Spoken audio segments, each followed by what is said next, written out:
जय हिंद दोस्तों। आज हम आपको बताएंगे, हमसे काफ़ी कैडेट्स कह रहे थे कि आप एक वीडियो लेकर आइए जिस पर आप बताइए कि हमें सी सर्टिफिकेट और बी सर्टिफिकेट के लिए क्या क्या पढ़ना चाहिए, जो मोस्ट इम्पोर्टेंट है। क्योंकि पेपर नज़दीक आता जा रहा है तो उसकी सही परफेक्ट स्ट्रेटजी क्या होनी चाहिए, तो उस बारे में आज हम बात करेंगे। तो सबसे पहले हमें देखना है कि पेपर किस तरह डिवाइड होता है और सिलेबस किस तरह डिवाइड होता है। तो मैं आपको समझाने के लिए बोर्ड पर कुछ एक चीज़ें लिखूंगा।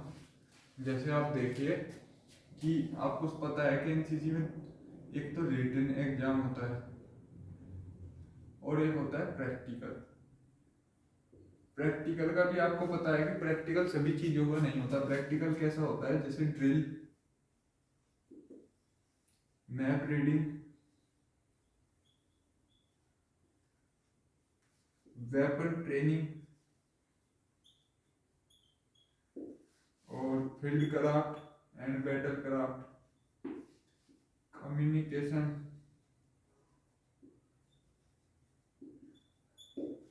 तो ये सभी हमारे क्या है, प्रैक्टिकल वाले पोर्शन है। तो इनका प्रैक्टिकल भी होता है और इनका रिटिन भी होता है। और रिटिन में दो पार्ट में बटा हुआ है सिलेबस। एक होता है कॉमन कॉमन सिलेबस और सेकंड नंबर पर है स्पेशलाइज सिलेबस। एक तो कॉमन सिलेबस है और एक स्पेशलाइज सब्जेक्ट्स है या सिलेबस है। तो कॉमन वाला पार्ट बड़ा होता है। कॉमन वाला पार्ट आप मान कर चलिए 70%, प्लस होता है 30% स्पेशलाइज सब्जेक्ट। तो अब हमें देखना है कि कॉमन सिलेबस में क्या क्या चीज़ें इंपॉर्टेंट है और स्पेशलाइज सब्जेक्ट में क्या क्या चीज़ें इंपॉर्टेंट है। तो सबसे पहले हम बात करेंगे बी सर्टिफिकेट। बी सर्टिफिकेट है क्या?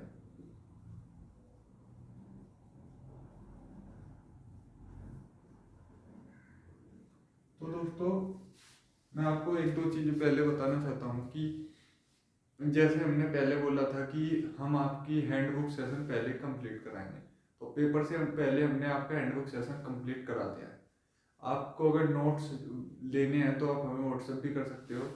व्हाट्सएप नंबर मैं आपको बता देता हूँ।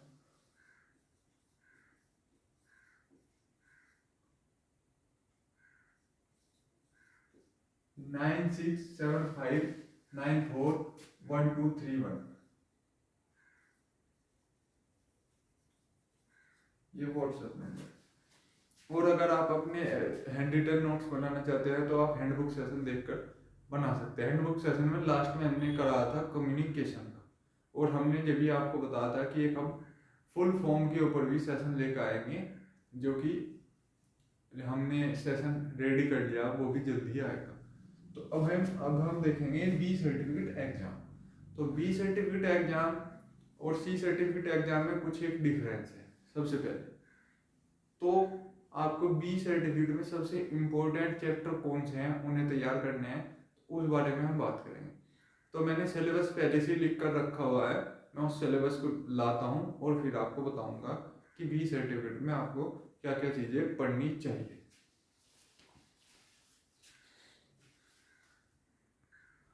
तो दोस्तों, एक चीज़ होती है, आपको पता हो, miscellaneous.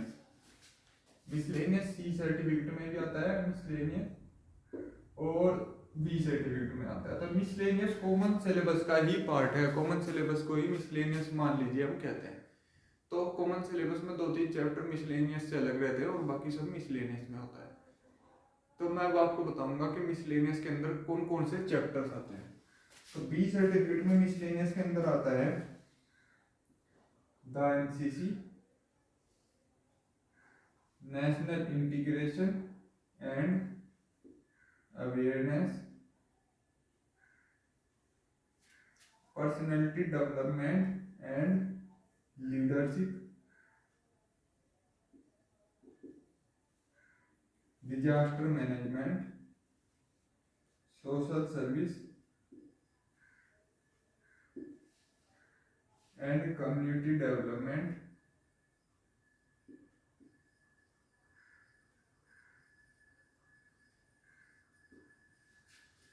Health and hygiene, adventure, environment awareness, environment awareness and conservation, obstacle training और जनरल अवेयरनेस।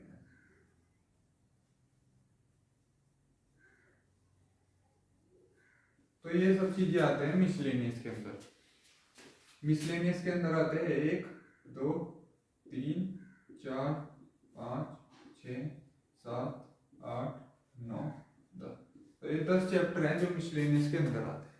तो इसमें हमें क्या देखना है, मिसलेनियस से अलग कॉमन सिलेबस में क्या है उसके बारे में बताता हूँ मैं आपको।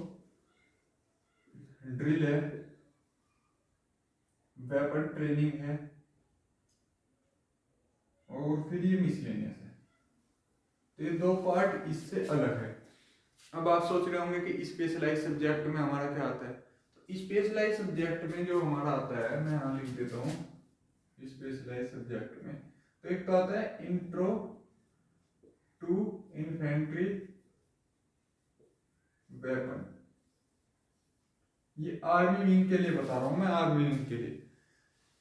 तो आप देख रहे होंगे डब्ल्यूटी और इंट्रोडक्शन टू इन्फेंट्री वेपन दोनों अलग अलग चैप्टर हैं। और आता है एफसीबीसी, मिलिट्री हिस्ट्री,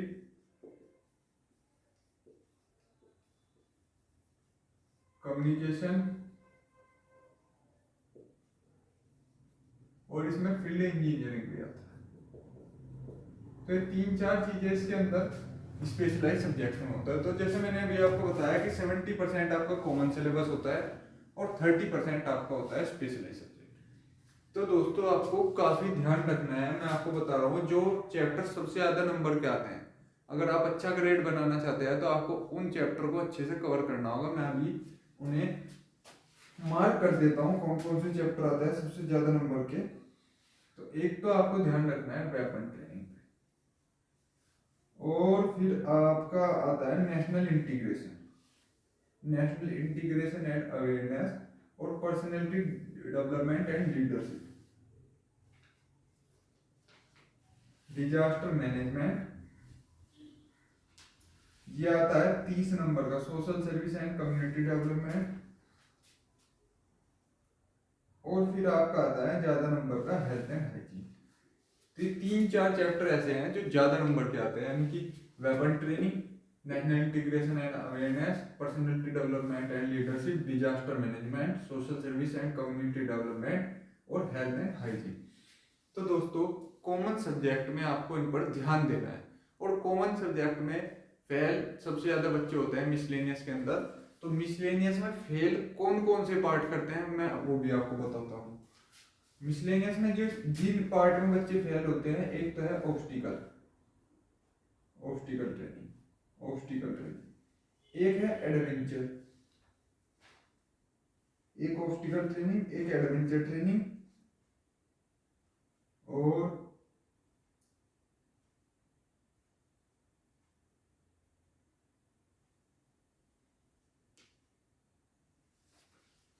इन पर आपको विशेष ध्यान रखना है। इन्वायरमेंट है, इनमें काफी ज्यादा बच्चे फेल होते हैं, क्योंकि एडवेंचर में अब वैसे क्वेश्चन तो आते नहीं जैसे पहले आते थे कि उसका साहसिक प्रशिक्षण या एडवेंचर ट्रेनिंग का क्या उद्देश्य है, ऐसे क्वेश्चन नहीं आते। उसमें पूछता है कि रॉक क्लाइंबिंग के उद्देश्य से क्या है, रॉक क्लाइंबिंग से क्या लाभ है, साइकिलिंग से क्या लाभ है, ट्रैकिंग से आप क्या समझते हो, माउंटेनियरिंग से आप क्या समझते हो। तो ऐसे क्वेश्चन है। तो आपको ऑब्स्टिकल ट्रेनिंग और एनवायरमेंट ट्रेनिंग में पास होना है। क्योंकि अब मैंने ऐसा क्यों बोला कि ऑब्स्टिकल ट्रेनिंग और एनवायरमेंट ट्रेनिंग में बच्चे फेल होते हैं, तो ऐसा मैंने इसलिए बोला क्योंकि आप देख सकते हो जैसे ऑब्स्टिकल ट्रेनिंग है, ऑब्स्टिकल ट्रेनिंग अगर मान लीजिए 10 नंबर का आता है, मैं आपको नॉर्मली समझा रहा हूं, अगर मान लीजिए 10 नंबर का आता है ऑब्स्टिकल, और या 7 नंबर का आता है, तो आपको इसमें पास होने के लिए चाहिए 30%, 30%, 33%, इतने नंबर आपको इसमें चाहिए।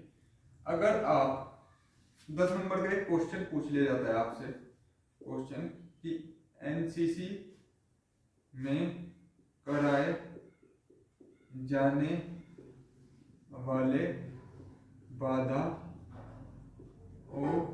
के नाम लिखो, एनसीसी में कराए जाने वाले बाधाओं के नाम लिखो, और आप नहीं जानते एक का भी नाम, या आप एक दो का ही नाम जानते हो।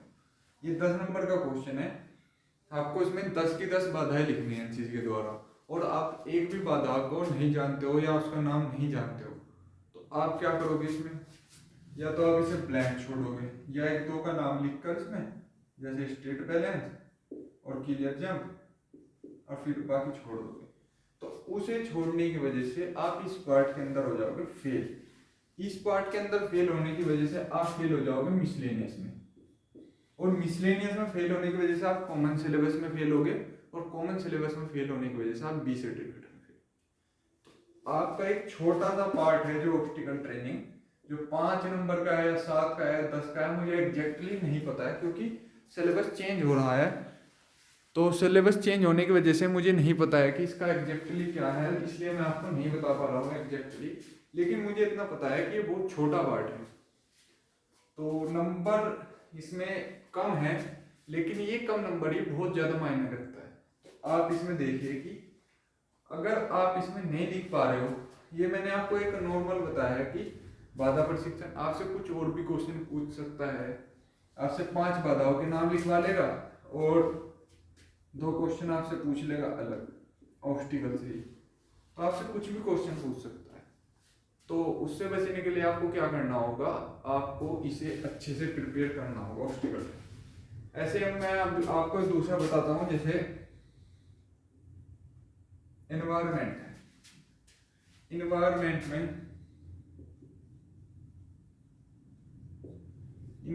में आपसे इन्वायरमेंट मान लीजिए आपका 15 नंबर का है, आपसे 3 क्वेश्चन पूछ ले, वनों से प्राप्त होने वाली वस्तुएं, क्वेश्चन नंबर 1।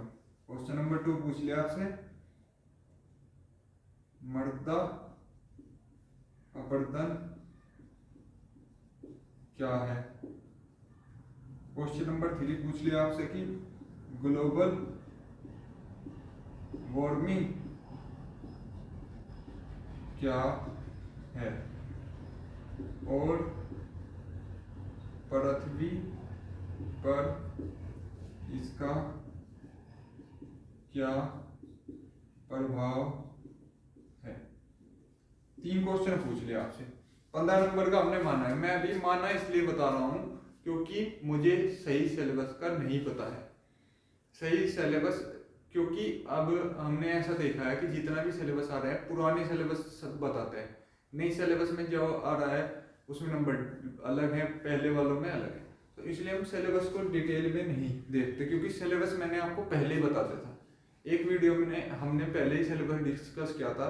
तो अब हम सिलेबस को ना देखते हुए अब हम बात कर रहे हैं स्ट्रेटेजी पर, कि आपकी क्या स्ट्रेटेजी होनी चाहिए पेपर को लेकर। तो सिलेबस की हम बात नहीं कर रहे हैं, अभी हम देखते हैं स्ट्रेटेजी।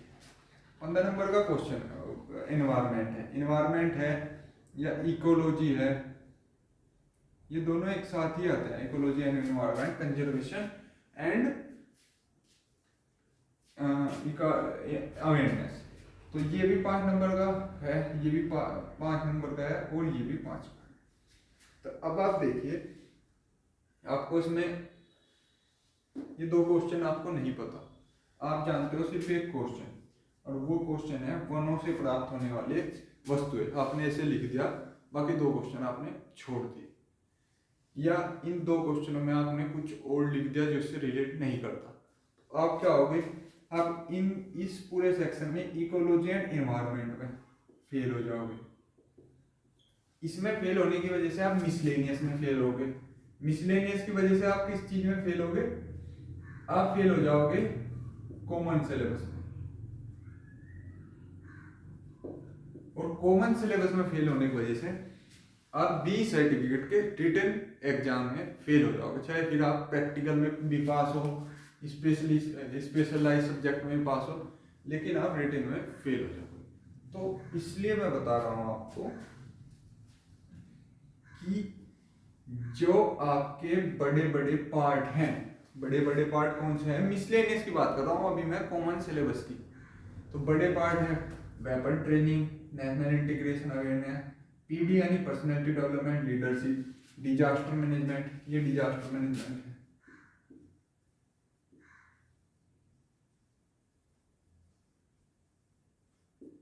ये social service and community development है, और हेल्थ एंड हाइजीन। तो ये बड़े पार्ट है। तो बड़े पार्ट आपके लिए क्या है, प्लस पॉइंट है। क्योंकि प्लस पॉइंट कैसे है, आप उसमें ज़्यादा मार्क्स गेन कर सकते हैं। और छोटे पार्ट जो हैं, आप छोटे पार्ट सोचते हो कि ये छोटे पार्ट हैं और हम इन्हें छोड़ दें, लेकिन पेपर के अंदर जो फेल कराते हैं वे छोटे पार्ट कराते हैं, आपको ये बात समझनी होगी। और कॉमन सिलेबस के अंदर ही छोटे पार्ट हैं, क्योंकि बाकी जो है जैसे आपका स्पेशलाइज में introduction to infantry weapon, FCBC, military history, ये सभी तो है बराबर बराबर ही नंबर के हैं, अप्रोक्स बता रहा हूँ मैं, थोड़ा बहुत इनमें ऊपर नीचे रहता है। लेकिन कॉमन सिलेबस में कुछ बहुत छोटे छोटे माइनर पार्ट्स हैं, जैसे मैंने आपको बताया एडवेंचर, एनवायरनमेंट और ऑब्स्टिकल और जनरल अवेयरनेस भी आता है। तो इन पर आपको क्या करना है, इन्हें पक्का करना है, बिल्कुल कमांड करनी है, तो उससे आपको फायदा होगा और आप common syllabus easily miscellaneous clear कर पाओगे। फिर स्पेशलाइज सब्जेक्ट तो ज़्यादातर बच्चों का क्लियर हो जाता है। तो ये तो बात रही हमारी बी सर्टिफिकेट की। अब हम बात करेंगे सी सर्टिफिकेट की, फिर इन दोनों के प्रैक्टिकल को देखेंगे लास्ट। तो या पहले हम प्रैक्टिकल देख लेते हैं बी सर्टिफिकेट के प्रैक्टिकल में क्या है। तो प्रैक्टिकल में सबसे पहले ड्रिल। तो ड्रिल में आपको क्या करना है, ड्रिल के मूवमेंट आपके देखे जाएंगे, आपकी बेयरिंग देखी जाएगी कि आपने यूनिफॉर्म कैसी पहनी है और यूनिफॉर्म आपकी कैसी है। फिर है मैप रीडिंग। मैप रीडिंग में आपसे कंपास के हिस्से पुर्जे पूछ सकता है, आपसे टाइप्स ऑफ मैप पूछ सकता है, आपसे कंपास द्वारा डिग्री बढ़वाकर पूछ सकता है। वेपन ट्रेनिंग में आपसे वेपन के बारे में पूछ सकता है, वेपन कौन कौन सा है, .22 राइफल, SLR और इंसास। इन 3 वेपन से अलग कोई वेपन आपका नहीं होगा। इसमें .22 राइफल में आपकी सपोर्टिंग राइफल भी हो सकती है, तो उनके हिस्से पुर्जे पूछ लेगा कि ये पॉइंट करके कि ये हिस्सा कौन सा है। जैसे ये मैंने एक राइफल बनाई है,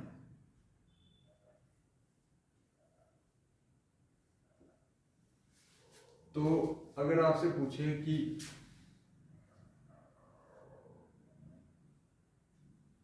ये क्या है, आपको पता होना चाहिए कि ये बट प्लेट है। ऐसे करके आपसे पूछ लेगा ये क्या ट्रिगर है, ये क्या ट्रिगर गार्ड है, ये स्मॉल ऑफ दी बट है, बट स्क्रू है। तो आपको इससे पुर्जों के नाम पता होने चाहिए। फिर हम बात करते हैं एफसीबीसी। एफसीबीसी में आपसे पूछ लेगा कि सेक्शन फॉर्मेशन क्या है, कितने प्रकार के सेक्शन फॉर्मेशन होते हैं, प्लाटून फॉर्मेशन कितने प्रकार के होते हैं। यहाँ से फील्ड सिग्नल पूछ लेगा कितने प्रकार से दिए जाते हैं। तो ओवरऑल उसमें से पूछा जाता है। तो कम्युनिकेशन का मैंने आपको बताया था अभी 1-2 दिन पहले, कम्युनिकेशन का चैप्टर चला था, उसके अंदर मैंने आपको कम्युनिकेशन का पूरा समझाया था। तो ये हमारा पूरा है बी सर्टिफिकेट एग्जाम का। अब हम देखेंगे सी सर्टिफिकेट एग्जाम के लिए आपको क्या स्ट्रेटेजी रखनी चाहिए और कैसे प्रिपेयर करना। एक चीज मैं आपको और बता दूं कि बी सर्टिफिकेट एग्जाम के अंदर आपसे कन्वेंशनल साइन भी पूछे जाते हैं, कन्वेंशनल साइन और मिलिट्री सिंबल। कन्वेंशनल साइन और मिलिट्री सिंबल आपको अच्छे से तैयार करनी है। हमने मैप रीडिंग के चैप्टर में बताया हुआ है कि इंपॉर्टेंट कन्वेंशनल साइन और मिलिट्री सिंबल कौन से हैं, तो आप इसे नोट भी कर सकते हैं बी सर्टिफिकेट वाले। अब हम बात करेंगे सी सर्टिफिकेट की क्या स्ट्रेटेजी होनी चाहिए।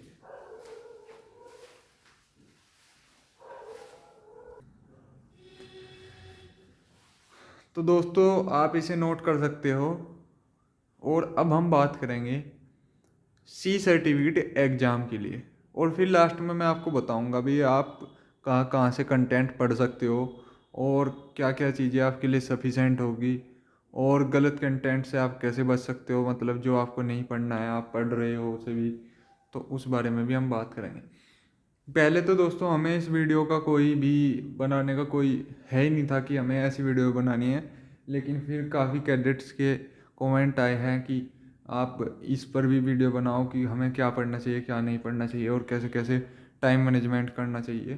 तो दोस्तों फिर मैंने सोचा कि चलो इस पर भी एक वीडियो बनाते हैं और आपको प्रोवाइड कराते हैं, क्योंकि हम भी चाहते हैं कि सभी का एग्ज़ाम अच्छे से जाए। सो हमने इस पर भी वीडियो बनाई। और रही बात टाइम मैनेजमेंट की, तो उसकी भी मैं बात करूँगा कि आपके पेपर में आपको कैसे कैसे करना चाहिए क्वेश्चन, क्या चीज़ से आपको बचना चाहिए और कौन सा क्वेश्चन आपको छोड़ना भी चाहिए या कौन सा क्वेश्चन आपको कैसे करना चाहिए, उस बारे में हम बात करेंगे। पहले हम देखेंगे सी सर्टिफिकेट का क्या बेनिफिट है, कौन से ज़्यादा एडवांटेज है, किस पार्ट का, कौन सा पार्ट कम आता है, मिसलेनियस में क्या है, उसके बारे में हम बात करेंगे। तो दोस्तों अब हम देखेंगे सी सर्टिफिकेट एग्जाम के बारे में। तो सी सर्टिफिकेट एग्जाम में आपको पता होना चाहिए कि सी सर्टिफिकेट एग्जाम में एक पार्ट नहीं आता जो बी सर्टिफिकेट में आता है, वो है द एनसीसी। द एनसीसी वाला पार्ट सी सर्टिफिकेट में नहीं आता। तो आपको इसे, पहली बात तो आपको द एनसीसी में बिल्कुल बेसिक है, एनसीसी के बारे में ये बताया गया है द एनसीसी में, तो ये तो बिल्कुल बेसिक चीज़ है, आपको इस बारे में पता होना चाहिए। अगर आप एनसीसी कैडेट हो और आपको दी एनसीसी के बारे में नहीं पता है तो फिर आपका एनसीसी करने का कोई मतलब ही नहीं रह जाता, कोई बेनिफिट है ही नहीं।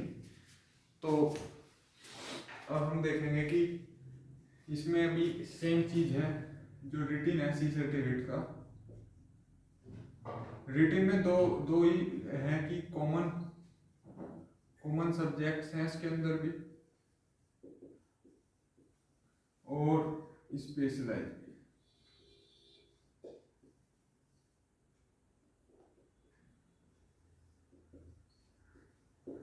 तो क्या कॉमन है क्या स्पेशलाइज है इसमें मैं आपको बताऊंगा। तो हम बात करेंगे कॉमन की। कॉमन, तो कॉमन में भी इसमें वही है drill. Drill first part, second part आता है इसमें मैप रीडिंग, नहीं वेपन ट्रेनिंग, ये गलती हो गई दोस्तों में से, वेपन ट्रेनिंग ही जो है इसमें। और थर्ड पार्ट इसके अंदर है मिसलेनियस। अब मिसलेनियस के अंदर फिर वही बात आती है कि मिसलेनियस के अंदर इसमें क्या क्या चीजें आती है, तो मैं आपको बताऊं।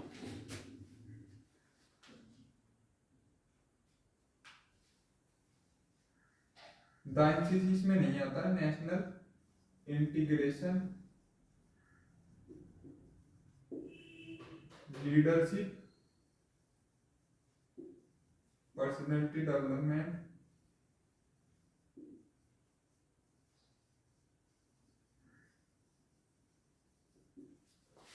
और फिर आता है इसमें डिजास्टर, डिजास्टर मैनेजमेंट,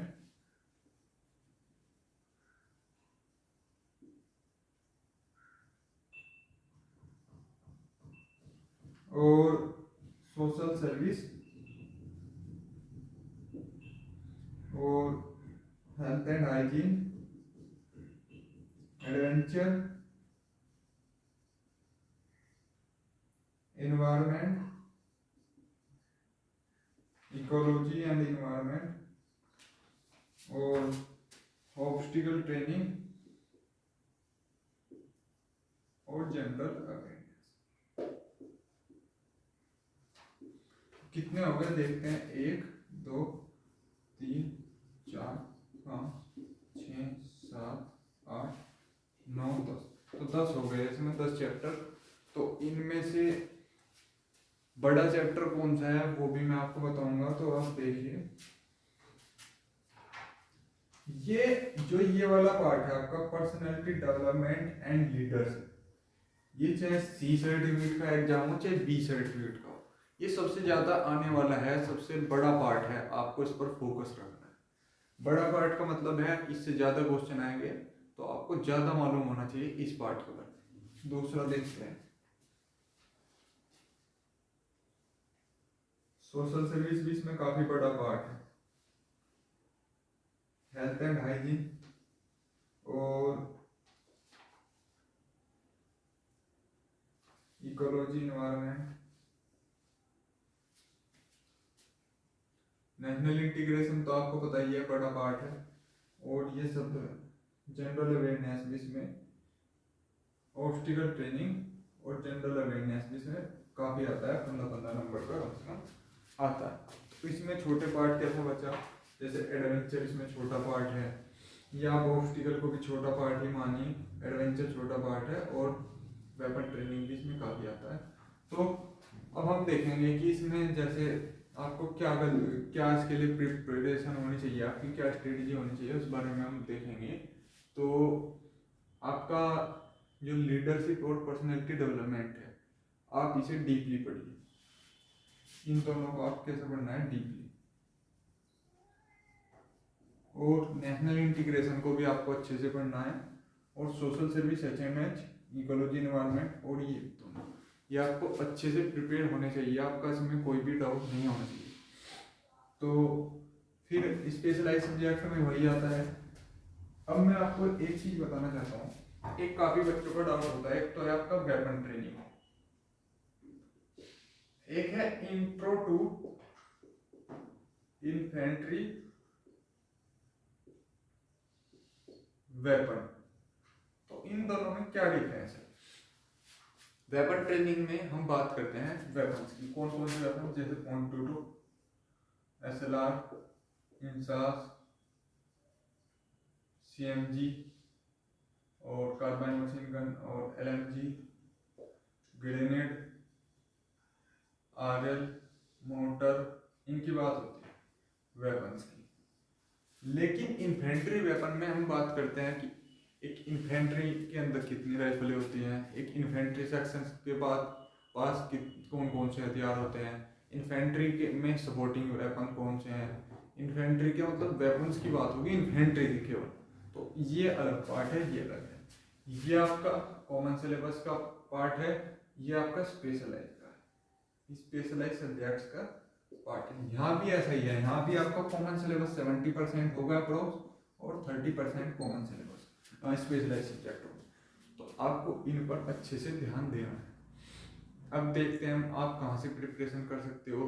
और C सर्टिफिकेट में काफ़ी माइनर चीज़ें भी पूछी जाती हैं, तो आपकी प्रिपरेशन काफ़ी अच्छी होनी चाहिए, अच्छे लेवल पर होनी चाहिए।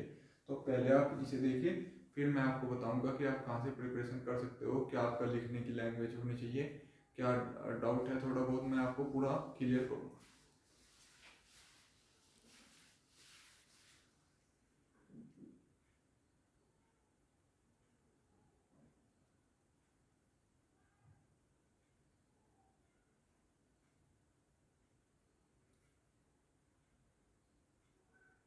तो दोस्तों अब हम देखेंगे कि आपका राइटिंग कौन सी लैंग्वेज में होनी चाहिए, राइटिंग लैंग्वेज।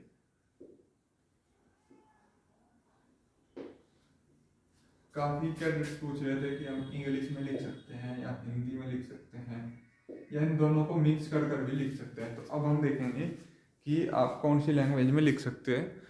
तो जो कैडेट जिस लैंग्वेज में आपको अच्छा लगे, या आपके लिए जो लैंग्वेज सूटेबल हो, आप उस लैंग्वेज में लिख सकते हो।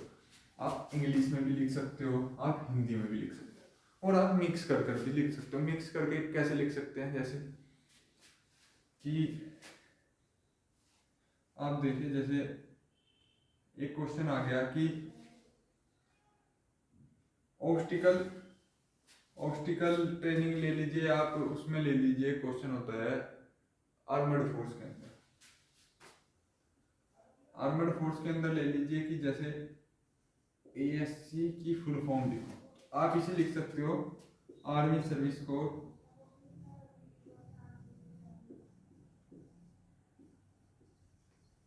या आपको हिंदी में लिखना है तो सेना सेवा कोर। आप फुल फॉर्म में ऐसा नहीं लिख सकते कि सेना सर्विस कोर, सेना सर्विस कोर। लिख तो सकते हो लेकिन उसका कोई इम्पैक्ट नहीं पड़ता, कोई असर नहीं होता, कोई अच्छा नहीं लगता है। मैं आपको बताना चाहता हूँ, या तो आप हिंदी में ऐसे लिखिए, इंग्लिश में। कुछ जगह आप इंग्लिश के वर्ड यूज कर सकते हो, जैसे पूछ लेता है कि लीडर की क्वालिटी लिखे, तो लीडर की क्वालिटी जैसे हमने पहले बताया कि आचरण फर्स्ट। सेकंड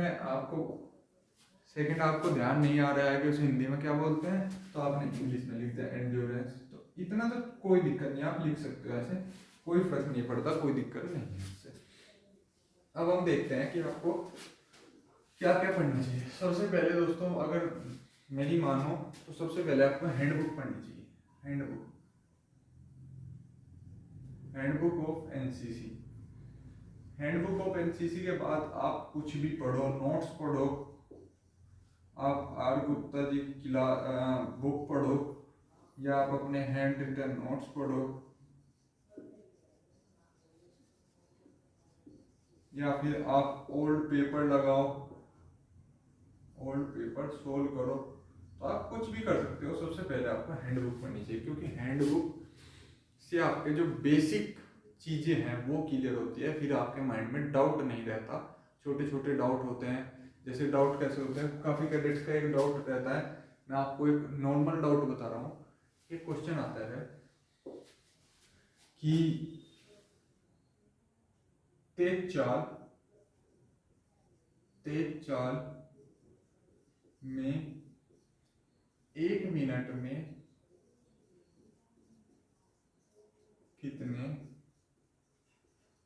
कदम चलते हैं। आपने तो पढ़ा है कि 1164 बॉयज यानी कि 116 लड़के चलते हैं 1 मिनट में, और 110 यानी कि 110 चलते हैं गर्ल्स। तो अब आप कौन सा लिखें इन दोनों में से। यहाँ पर ये तो नहीं दिया है कि बॉयज का बताओ या गर्ल्स का बताओ। 116 बॉयज का है, 110 गर्ल्स का है। इसका क्या आंसर होगा फिर। या दूसरा क्वेश्चन आता है, LMG में कितने राउंड आते हैं, या इसकी मैगजीन में कितने राउंड आते हैं। कोई 28 बताता है, कोई 30 बताता है, तो आप क्या लिखना है। तो ये डाउट होते हैं, इन डाउट को सोल्व करना है। तेज चाल में कितने कदम चलते हैं, अगर लड़का लड़कियों को नहीं दिया है तो आपको यहाँ लिखना है 120 स्टेप पर मिनट, यानी कि 120 कदम चलते हैं 1 मिनट में। बस यहाँ से पूछ ले कि गर्ल्स कैडेट कितनी चलती है, तो 110 कदम। बॉयज कैडेट पूछ लिया तो 116 कदम। LMG में राउंड कितने आते हैं 30, भरे कितने जाते हैं 28। बस भरे 28 जाते हैं, आते हैं 30, आपको पता होना चाहिए। तो ये सब चीजें आपके जो माइनर डाउट्स हैं वो जब भी क्लियर होंगे जब आप एक बार हैंडबुक पढ़ लोगे। और प्रैक्टिकल के लिए आपको, प्रैक्टिकल की दोस्तों पूरी प्रिपरेशन बटालियन के अंदर ही होती है। आप अपनी यूनिट में जाइए और प्रैक्टिस कीजिए वेपन्स पर या फिर कंपास पर, तो आपकी अच्छे से प्रैक्टिस हो जाए। बाकी हमने पूरा सिलेबस क्लियर करवाया है, आप हमारी वीडियो भी देख सकते हैं। सो दोस्तों, जो मैंने आपको बताना था आपको बता दिया है। और एक चीज़ मैं और बताना चाहता हूँ कि काफ़ी कैडेट्स के मन में रहता है अभी है कि पोस्टपोन भी हो सकता है हमारा पेपर। तो ये आपको नहीं सोचना है पेपर पोस्टपोन होगा या नहीं होगा। ये एनसीसी यूनिट्स देखेंगे, आपके ग्रुप देखेंगे, डायरेक्टरेट देखेंगे। तो आपको केवल इतना ध्यान रखना है कि मेरा पेपर इतनी डेट को है और मैं उसकी प्रिपरेशन कर रहा हूँ। बस आपको प्रिपरेशन करते रहना है। पोस्टपोन होना, न होना, कैंसिल होना पर आपको नहीं ध्यान देना है। सो दोस्तों, हम आपको सपोर्ट कर रहे हैं। तो जय हिंद दोस्तों। अगर कोई क्वेरी हो तो आप कमेंट सेक्शन में लिख सकते हो। बाकी हमारी तरफ से डन है, मैंने आपको पूरा समझा दिया है। तो दोस्तों, जय हिंद।